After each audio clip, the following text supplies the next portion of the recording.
My name is Monica Dawn Cosby. I was sentenced to 40 years. I served 20 on a domestic. It was a murder that was domestic in nature, but the court didn't agree with that. I did some time in solitary and segregation. Segregation is solitary with a roommate. Ridiculous. Being a female, we have maybe some different needs than males do. Among them are we need sanitary napkins for our monthly menstrual cycles. And it's always an issue trying to get those, especially if you are sitting in seg and solitary. They'll give you 1 or 2 pads to last 1 or 2 days. I have been told we don't care if you bleed to death. I have been told to just sit on the toilet and just let it flow. Getting health care back there is a motherfucker. I mean, you can't even get Tylenol for cramps, much less anything serious. They may or may not let you have a roll of toilet paper. If they don't let you have a roll of toilet paper, they'll give you like 4 squares of the toilet paper. 4 visits, if you're lucky enough to get them. You go, they take you shackled up. So you're shackled around the waist chain and your hands shackled to you like so. And your legs are shackled. When they get you in the visiting room, you're behind the glass and you are still shackled to the floor. And your hands are shackled to a table if there's a phone. So then you're on the phone and you're holding the phone like this, trying to talk on the phone and look at the person that you're talking to.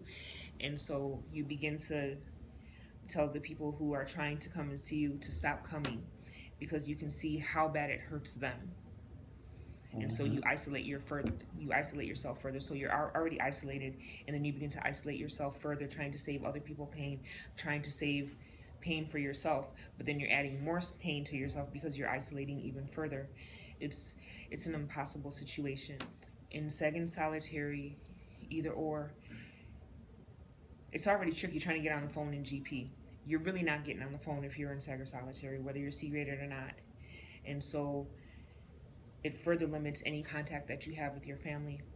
For myself, my family was in Michigan, so I never got to see them. I saw my daughter, my oldest daughter, one time in 2013. From 1998 until now, I've seen my daughter one time in 2013. So I would be able to talk to her on the phone from time to time. But when I was in seg and solitary, when she was a little girl, I couldn't talk to her at all. Your mail tends to disappear while you're seg and solitary, or if it doesn't disappear, you'll get it 2 or 3 weeks later. I got mail one time with my name on the envelope, but the letter was for my roommate. If you get magazines, you never get those. Or you'll get them a month later, you'll get 2 or 3 issues at the same time because they sit at whatever CO's desk, and you know that they've been read because pages are folded over and little other things stuck in them, candy wrappers and whatever like that. Like I spent a year in seg, I got out and I was out for like 3 weeks, and then I went back and I was in solitary for a nice little chunk of time. And when I got out, I got sent to a dorm, to a 12-man dorm. And it was impossible. I didn't sleep for 3 days. I couldn't stand next to people. I couldn't stand people to stand next to me. On mass movement, you have to walk in twos. And so they want you this close to each other. So your whole torso is going to be on top of somebody's ass, basically. And this is how you're expected to stand and shoulder to shoulder. And that's already humiliating enough to do. And coming out of experience where you weren't around anybody, except maybe an ant crawling across your floor or something. So coming out of that and having to go on mass movement to go to the child hall or go to the healthcare, or just to be in a room with 12 other people right on top of you is very, very hard. It's hard, it's uncomfortable, and it's obvious. So that makes you a little bit, not only does it make you feel like an outsider, it kind of makes you one, because then people know that you're having a hard time, so they try to stay away from you to make it easier for you, and it just widens the gulf. You don't know how to be with people, and so people don't necessarily always know how to be with you. Right. Most people outside of the penitentiary don't really understand who goes to seg and why. So it isn't always your most violent criminals in the system. Oftentimes, especially in any penitentiary, but I will say women's penitentiary because that's my experience, it will be the woman who won't make certain compromises. Those compromises being refusing to sleep with a CO. or other correctional staff. They retaliate. You know, you piss somebody off and you bruise somebody's ego, even if you're nice about it. But, you know, everybody pretty much knows who will go and who won't. And nobody ever calls it rape. Yeah. Even the law doesn't call it rape. It's fucking custodial sexual misconduct. It's fucking rape. Exactly. So when you refuse that advance, they label you as difficult and you don't know your place and you think you're better than other inmates. And so they set about the business of putting you in your place. But you wind up in SEG. And you don't wind up in SEG. You wind up in SEG for insolence, and you wind up in SEG for threats and intimidation, which is looking at somebody hard. You're going to be subject to the random shakedowns, and all your mail and your journals will get read. You'll wind up in SEG for investigative status. You will be accused of having a fight or cussing at a CO or something like that, so they put you in SEG for investigative status. After it happens to you the first time, you become a target for quite a bit. So it's hard to get a penitentiary job, and if you do get one, you have to tiptoe and be so careful all the time, because anything that you say and anything that you do that irks, irritates, or annoys the staff is insolent, so you go right back to jail. Just to clarify, by jail you meant solitary yes. segregation. In our penitentiaries, when a woman says she went to jail, that means that we done got carted off to SEG or solitary. That's the same thing in men's prison. But for the viewers who may not be aware of that situation. So if we're already in prison and they take us to jail, we went to SEG, we went to solitary. And when this happens to you repeatedly, anytime you see a CO coming or you hear keys or the radio, you just assume that you're going to SEG. I cannot tell you how many times I've just turned ready to cuff up. And the treatment, I mean, you've already spoken, it's very difficult to even get personal hygiene items. What, do doctors come? Does mental health come? Depending on how bad you clowned. And oftentimes not. The police would be like, well, you got a sheet, hang yourself. You know, for one while they were taking our shoestrings so that we couldn't hang ourselves. For a long time, we couldn't have a bra in SEG or solitary so that you could not hang yourself. Yeah, that's not cool, especially if you're bosomy. Like, you need a bra. Right. Depending on who the shift commander is and who the warden is and how they all feel on a given day, you can't wear your hair in a ponytail. And if they find you with one, they're like, well, where did you get the ponytail holder? And it'll be, I don't know, you'll tear the top band off your underwear because it's already stretched out anyway or something like that, which is contraband. So then that's another ticket. So that's another 30 days in SEG or another. You can go to SEG for refusing to literally get on your knees. So if you've been abused sexually, you know, the person or people that are abusing you tell you that no one's going to believe you. And you believe that when you're a kid. And then when you do start resisting, there's always the threat, I'm going to kill your mom or your dad or your baby sister or whoever. Or I'm going to kill you. And you believe that because you're a kid, so who do you tell? And that kind of stays with you. Who do you tell? Because nobody's going to believe you. You don't think anybody cares because this keeps happening to you. So somehow it gets retained. So later in life, and you find yourself in those situations, you don't tell because it becomes so much a part of your nature that you can't. You don't. We become conditioned to keep the secrets. And so we're kind of protecting the people that harm us. Right.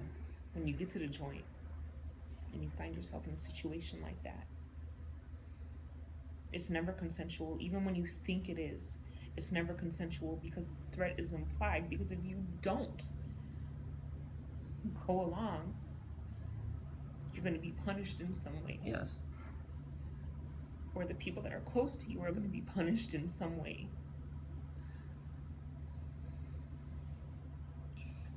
I'm sorry, did you want to take a minute? Yes, but I won't. Okay.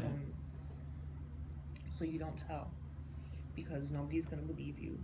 Certainly nobody's going to protect you. Even if you have somebody out here to tell, They can't keep you from going to seg and solitary. Mm-hmm. They can't force the police to make sure you have sanitary napkins and a bar of soap. They can't force the police to let your mom call you and talk to you, or let you call your mom and talk to your mom or your dad or your husband or your wife or whoever. So you don't tell. And who are you going to tell anyway? Because you know a correctional officer would never ever do something like that. I had I have two people in my life who I respect and trust and loved, and I know that they will always tell me the truth. So I had a hard time with this at first, talking about, even thinking about the fact that a relationship between a correctional staff and an inmate was actually rape. And I know it in my head, but it was hard enough to admit, much less to say. And so I had to have two men, males, define to me what is rape. Me. And I've been raped and beat and molested. Mm-hmm. I've been beat bloody and unconscious. And so to have that happen out here after everything that I've already been through, it pisses me off that I live in a culture and a society that won't call it for what it is, that I couldn't even call it for what it is. Right. And so I'm out to change that. That's what I'm about. I've been out of prison for like 90 days and 1 week. Today, in fact, 90 days and 1 week.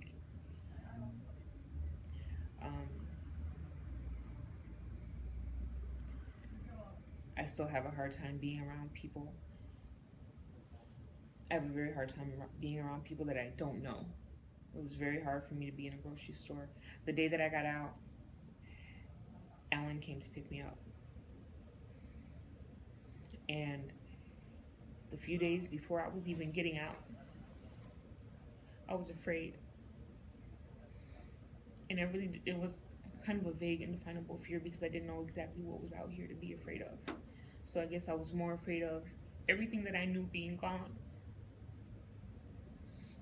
And all the people that I knew, they weren't going to be with me because I was leaving them there. Right. And it still feels like shit that I left all my girls back there. Right. And that's why I'm out here trying to do this. It's because I left so many good people behind. And those are people, those are good women that I left behind. Some of them may have done some really bad shit, but those are good people. And some of them are just in GP. Some of them are sitting in seg. Some of them are in solitary because they're mentally ill and nobody knows what to do with them. So they just stick them back there. I live in a halfway house, which is Christian-based for people with addiction issues, neither of which is me. So there's kind of nothing there for me. And much of the time when I'm in that space, I feel like I'm living with an abusive man because I have to tiptoe around. And I cannot say things, I cannot do things. I have to explain every movement.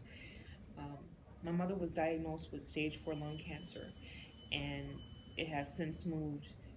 Within 2 weeks of her being diagnosed with the lung cancer, it has migrated to her lymph nodes, her liver, and her brain. And I was told that I could not go see my mom in Michigan because it's not dire. Because cancer in like all your major organs and shit in your brain is just not fucking dire. The adjustment is hard. There are times when I felt like I had more freedom of movement when I was in the penitentiary. I need to backtrack a little bit because I did spend quite a bit of time running in and out of seg and solitary. And I've just for resisting and just refusing to be a certain way. And I had a couple of really good people who, they're still there, you know. They will be there unless something radical changes. They will be there until they die. We were sitting around drinking coffee one day, and I was debating on whether or not I wanted to go back to SIG for something. And they were like, look, Monica, if you really want to do something for us, you got the chance to go home. Sit your ass down somewhere and go home and help us when you get out. So I'm out here trying. I hope y'all get to see this one day. I'm out here trying.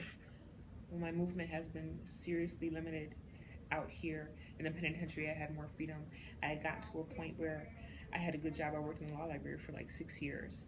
I was in a theater troupe. I was in some really creative, innovative, good programming that there just was not enough of for everyone in the institution, and there more is badly needed. Programming of all kinds is badly needed in the penitentiary because it's so incredibly helpful, and it's therapeutic and rehabilitative, very transformative.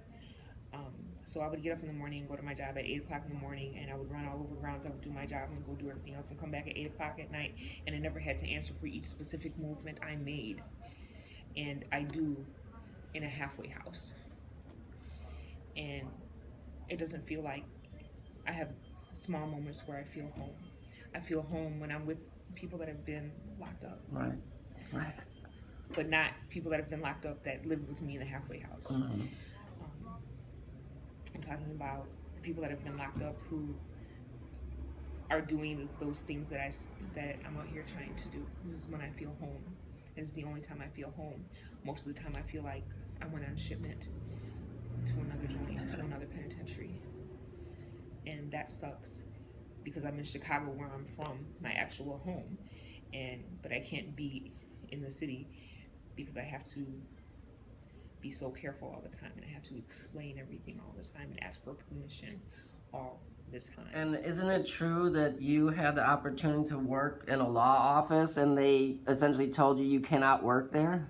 Oh, yes. I had the opportunity to volunteer at the Uptown People's Law Center to be actually trained so I can be viable and employable in my field and gain the computer skills that I didn't get in any other reentry classes that I took before coming in the penitentiary, or in the computer class that I took that is attached to the halfway house. And so I still don't have any computer skills, by the way. I'm learning by trial and error and a couple of good buddies that are helping me out.